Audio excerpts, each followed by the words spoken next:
Hello everyone, कैसे हैं आप लोग। आशा करता हूँ काफ़ी अच्छे होंगे।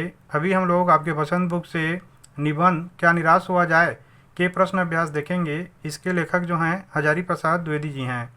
तो इसमें देखिए प्रश्न है कि लेखक ने स्वीकार किया है कि लोगों ने उन्हें भी धोखा दिया है, फिर भी वह निराश नहीं है। आपके विचार से इस बात का क्या कारण हो सकता है।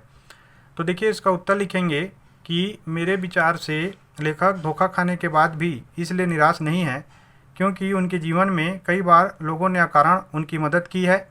यदि वो धोखों को याद रखेंगे तो लोगों पर भरोसा करना उनके लिए दुखदायी होगा।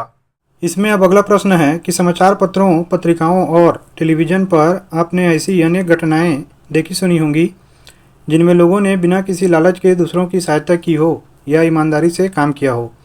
ऐसे समाचार या लेख एकत्रित करें और कम से कम 2 घटनाओं पर अपनी टिप्पणी लिखें।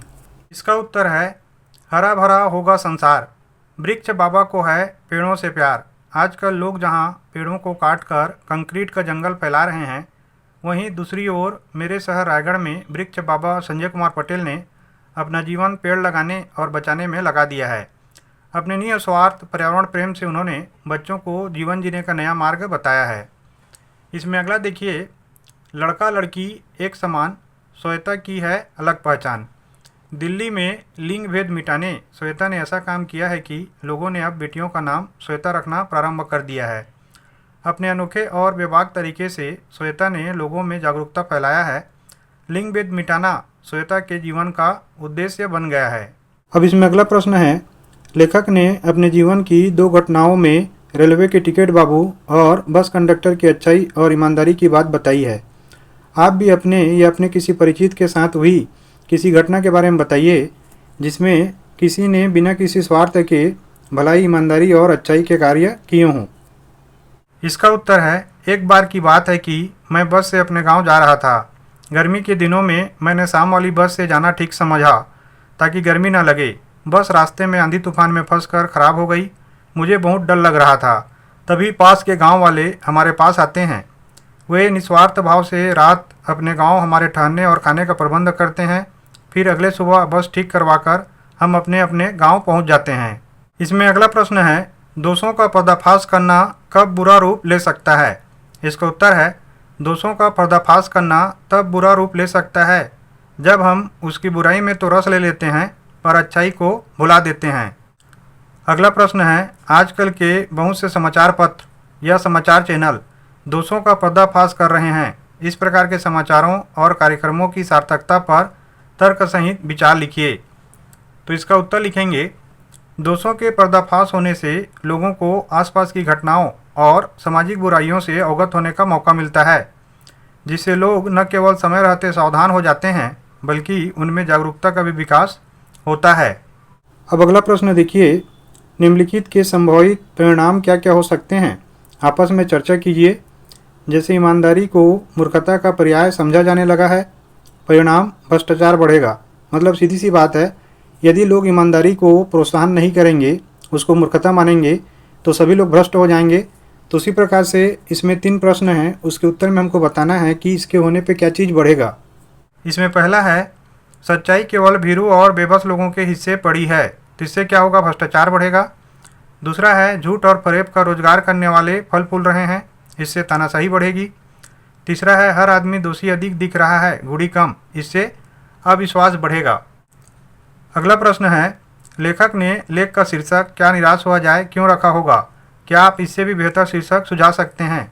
उत्तर है, लेखक ने लेख का शीर्षक क्या निराश हुआ जाए रखा है क्योंकि भले ही समाज में मूल्यों का पतन हो रहा हो, लेकिन मानवता भी कम नहीं है।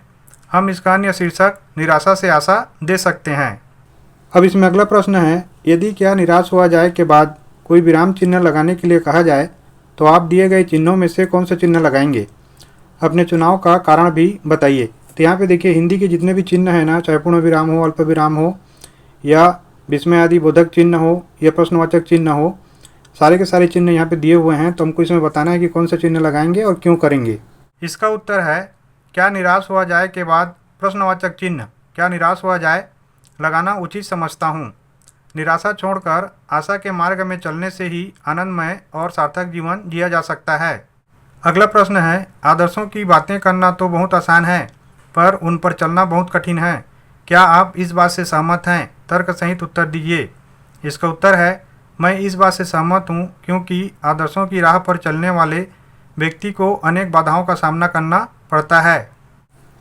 अब आगे में सपनों का भारत में हमारे महान मनीषियों के सपनों का भारत है और रहेगा। इसमें अगला प्रश्न है कि आपके विचार से हमारे महान विद्वानों ने किस तरह के भारत के सपने देखे थे, लिखिए।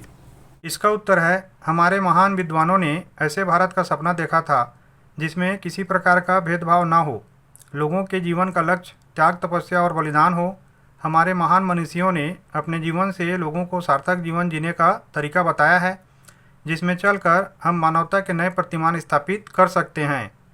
इसमें अगला प्रश्न है कि आपके सपनों का भारत कैसा होना चाहिए, लिखिए। इसका उत्तर है हमारे सपनों के भारत में सभी समान होने चाहिए, जहां किसी प्रकार का वैमनस्य न हो, लोग एक दूसरे का सहयोग करने के लिए तत्पर रहें। हम गांधी के सत्य और अहिंसा के मार्ग पर चलकर हमारे सपनों का भारत बना सकते हैं। भाषा की बात में अगला प्रश्न है दो शब्दों के मिलने से समास बनता है। तो देखिए, दो शब्दों के समूह को समास बोलते हैं ना। समास का एक प्रकार है द्वंद्व समास। इसमें दोनों शब्द प्रधान होते हैं। जब दोनों भाग प्रधान होंगे तो एक दूसरे में द्वंद्व, स्पर्धा, होड़ की संभावना होती है।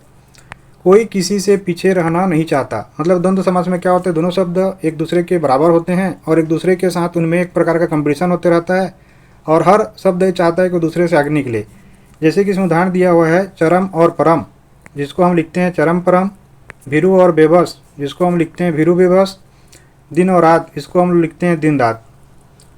और के साथ आए शब्दों के जोड़े को और हटाकर योजक चिन्ह भी लगाया जाता है। कभी कभी एक साथ भी लिखा जाता है। द्वंद्व समास के 12 उदाहरण ढूंढ कर लिखिए। इसमें देखिए, पहला है सुख और दुख, सुख दुख। दूसरा है आना और जाना, आना जाना। तीसरा है राम और सीता, राम सीता। चौथा है स्त्री और पुरुष, स्त्री पुरुष। पांचवा है पाप और पुण्य, पाप पुण्य। छठवां है पाना और खोना, पाना खोना। सातवां है सच्चा और झूठा, सच्चा झूठा। आठवां है चाचा और चाची, चाचा चाची। नौवां है राजा और रानी, राजा रानी। 10वां है आते और जाते, आते जाते। 11वां है हंसना और रोना, हंसना रोना। 12वां है भूख और प्यास, भूख प्यास। इसमें अगला प्रश्न है पाठ से तीनों प्रकार की संज्ञाओं के उदाहरण खोज कर लिखिए। इसके उत्तर में पहला है व्यक्तिवाचक संज्ञा, जिसमें महात्मा गांधी, रविन्द्रनाथ ठाकुर, मदन मोहन मालवीय आदि हैं। दूसरा है जातिवाचक संज्ञा, हिंदू, मुस्लिम, मनुष्य, बस, ड्राइवर आदि। और तीसरा है भाववाचक संज्ञा, चोर, डकैत, सच्चाई, ईमानदारी आदि। और अंत में शब्दार्थ देखिए। धर्मभीरु का मतलब होता है जिसे धर्म छूटने का भय हो, अधर्म से डरने वाला। पर्दाफाश, भेद खोलना, दोष प्रकट करना, उजागर, प्रकट करना। गंतव्य, स्थान जहाँ किसी को जाना हो, कहीं पहुँचने की जगह को गंतव्य बोलते हैं। ढांढस, दिलासा दिलाना, भरोसा दिलाना या धीरज, इसको ढांढस बोलते हैं।